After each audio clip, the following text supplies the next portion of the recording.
Hello friends, कैसे हो। तो आज की वीडियो है जो विज़िटर वीज़ा और बहुत सारे चेंजेस आ गए हैं उसके ऊपर मैं आपको अपडेट दूंगा लेटेस्ट। मैं वेट कर रहा था क्योंकि मुझे पता था कैनेडियन गवर्नमेंट थोड़े टाइम पे चेंजेस लाने वाली है, तो मैं तब सबका वेट कर रहा था। अब फाइनली आ गया है सारे चेंजेस, तो उसके लिए मैं आपको वो सारे अपडेट दूंगा। पहले अभी तो मैं बस ऑफिस से निकला हूँ, तो घर पहुँच के सारी अपडेट दूंगा। लेकिन बस मैं आपको ये पहले दिखाना चाहता था कि कल यहाँ पे स्नो स्टॉर्म आया है और काफ़ी तगड़ा वाला स्नो स्टॉर्म आया है और काफ़ी गाड़ियाँ स्टक हुई हैं रास्ते में। तो ज़रा देखो,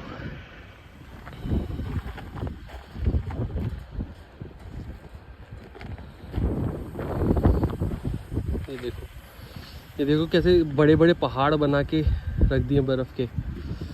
और ये पूरा रास्ता ना ब्लॉक था। आज तो पूरा दिन हो गया, तो ये साफ़ हो गया है, देखो। तो चलो फिर घर पहुंच के मैं आपको सारी डिटेल्स देता हूँ। दोस्तों, आ गया घर पे, गर्म हो गया। उधर तो बहुत बुरा हाल था, पता है, जैसे मैंने आपको दिखाया वीडियो में तो पता नहीं चलता। -28 था और बहुत बुरा हाल था। हाथ पैर बहुत ज़्यादा फ्रीज हो रहे थे। घर में आया, अच्छा सा गरम वरम हो गया, खाना वाना खाया, तो बैठा हूँ अब मैं। तो फिर एक टॉपिक पे बात करते हैं। काफ़ी सारे चेंजेस आ गए हैं पिछले कुछ दिनों में। जैसा कि मैं आपको हर वीडियो में बताता आया हूँ कि कनाडा गवर्नमेंट चेंजेस पे चेंजेस ला रहा है, स्ट्रिक्टनेस बढ़ा रहा है इमिग्रेशन के लिए। तो और भी स्ट्रिक्टनेस बढ़ा दी है।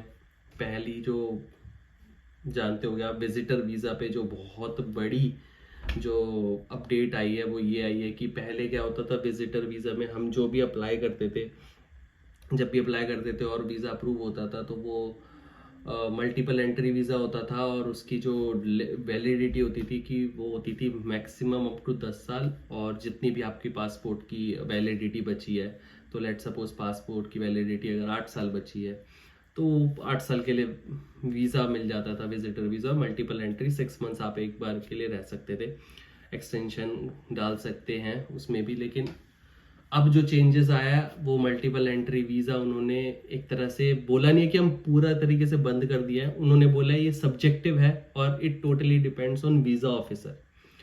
अब जो वीज़ा ऑफिसर होगा, जो आपका केस पे काम कर रहा होगा, ये उसके ऊपर, उसकी डिस्क्रिप्शन पे डिपेंड करता है। वो केस टू केस देखेगा कि किसको मल्टीपल एंट्री वीज़ा देने हैं, किसको कितने टाइम का वीज़ा देना है, किसी को सिंगल एंट्री वीज़ा देना है।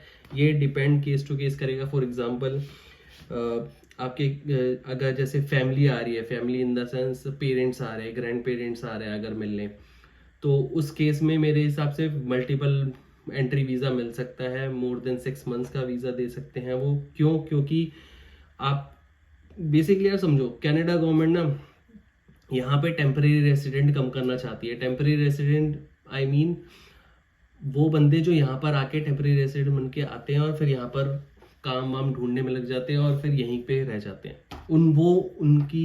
उनके नंबर्स पे कनाडा गवर्नमेंट रोक लगाना चाहती है। मेन टारगेट कनाडा गवर्नमेंट का ये है। उनका ये लेना देना नहीं कि अगर कोई पेरेंट्स मिलने आ रहा है तो उनको भी हम रोक दें, ठीक है।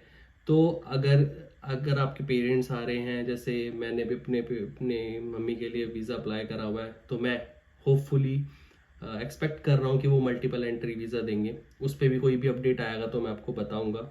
और अगर विजिटर वीज़ा कैसे अप्लाई करना है उसके लिए भी हेल्प चाहिए तो मुझे बताना, मैं पूरा प्रोसेस समझा दूंगा, क्या डॉक्यूमेंट्स लगते हैं।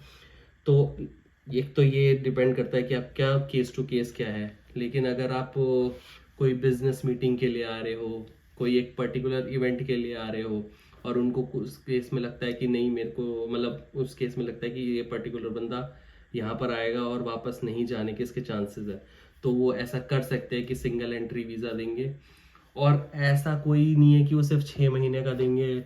आपने लेट सपोज 5 महीने का अप्लाई करा, तो वो वीज़ा ऑफिसर के ऊपर है कि वो 15 दिन का दे, 4 महीने का दे, 2 महीने का दे।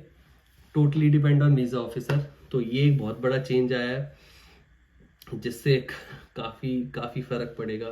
क्योंकि विजिटर वीज़ा, आप जो एजेंट है वो विजिटर वीज़ा को एक तरह का प्रोडक्ट बेचते थे कि हम विजिटर वीज़ा आपका लगा देते हैं, वहाँ पर जाओ, आप काम ढूंढो, वहीं के वहीं रुक जाओ। तो उसके ऊपर काफ़ी बड़ी चोट करी है कनाडा गवर्नमेंट ने। तो लेट्स सी कैसे क्या होता है। लेकिन अगर आप अपने पेरेंट्स को बुलाना चाहते हो तो अभी भी होपफुल रहो कि मिल जाएगा आपको मल्टीपल एंट्री वीज़ा।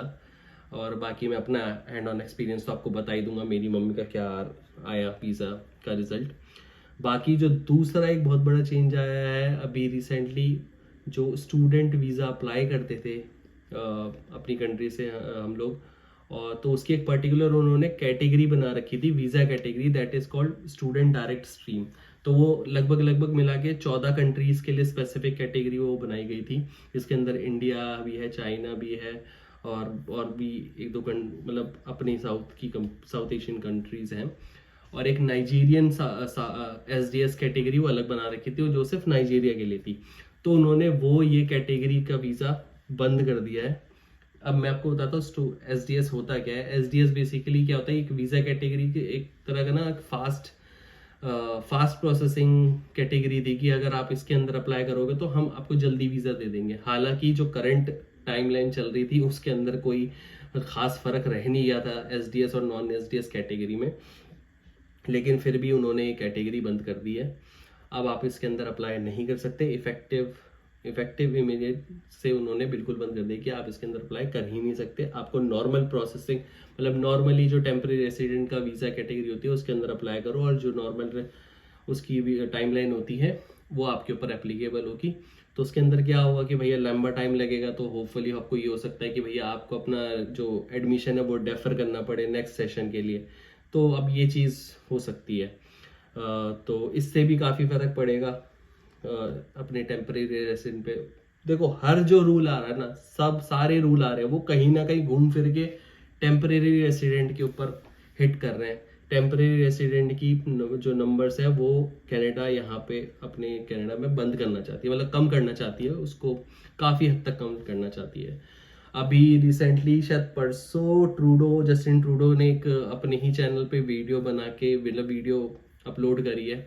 उसने सब कुछ बताया है कि उसकी गवर्नमेंट का क्या पॉइंट ऑफ व्यू है और वो क्या कोर्स ऑफ एक्शन करना चाहते हैं, उनका क्या पर्पस है, और उनका क्या मतलब अगर वो गवर्नमेंट रहती है नेक्स्ट ईयर भी, अगर जब इलेक्शन हो जाते हैं तो, और वो टेन्योर में रहती है अगला टेन्योर में भी, तो उनका क्या प्लान है आगे का। तो उसने ये बताया कि भैया जो टेम्परेरी रेसिडेंट है वो काफ़ी बढ़ गए हैं, जिसकी वजह से महंगाई बढ़ गई है, मार्केट में जॉब्स बहुत कम है, बंदे बहुत ज़्यादा हैं।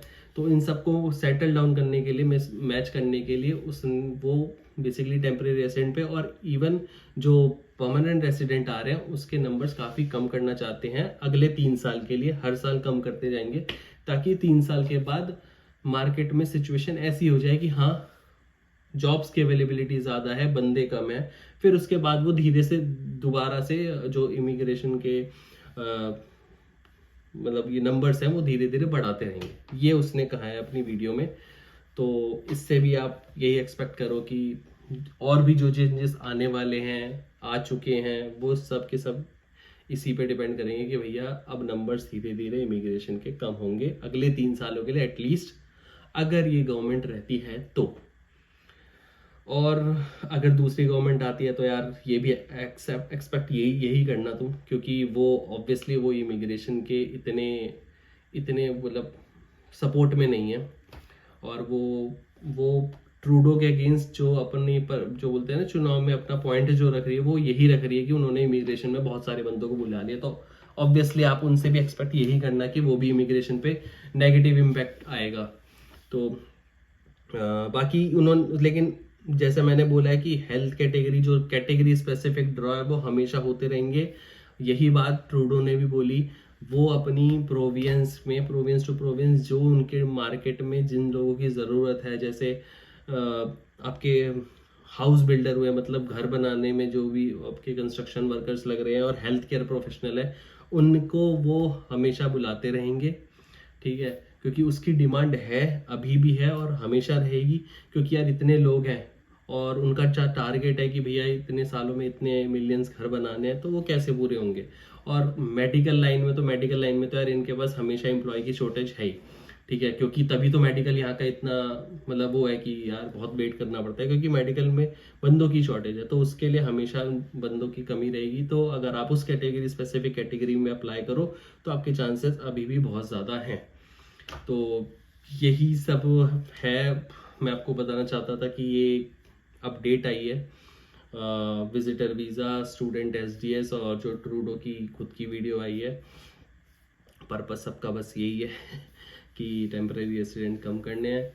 और बाकी अगर और भी कुछ पता चलता है तो मैं आपको बताता रहूँगा।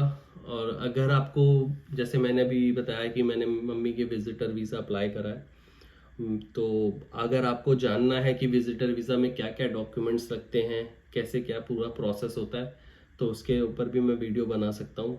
और हालांकि मतलब नितिका की मम्मी तो ऑलरेडी यहाँ पर है, आपको जैसे पता ही है, तो उनके लिए हमने वीज़ा एक्सटेंशन भी डाली थी, जैसे उनके 6 महीने अक्टूबर में ख़त्म हो गए थे, तो रिसेंटली उसका भी रिजल्ट आया कल ही। तो अगर उसके बारे में भी जानना है कि वीज़ा के लिए एक्सटेंशन में क्या क्या डॉक्यूमेंट्स लगते हैं, कैसे क्या प्रोसेस होता है और क्या चीज़ें करनी पड़ती हैं जो एक्सटेंशन मिल जाए, अगर उसके बारे में भी जानना है तो प्लीज़ अपन कमेंट्स में आप मुझे बताओ, मैं उसके ऊपर भी एक डिटेल वीडियो बना दूंगा। तो ठीक है दोस्तों, बाकी और तो कुछ खास नहीं है। बाकी मैंने आपको बताया था कि स्नो स्टॉर्म आ रखा है, तो अब ये तो चलता ही रहेगा, अगले 4 महीनों के लिए आते ही रहेंगे। तो मिलते हैं फिर नेक्स्ट वीडियो में, और चलिए बाय।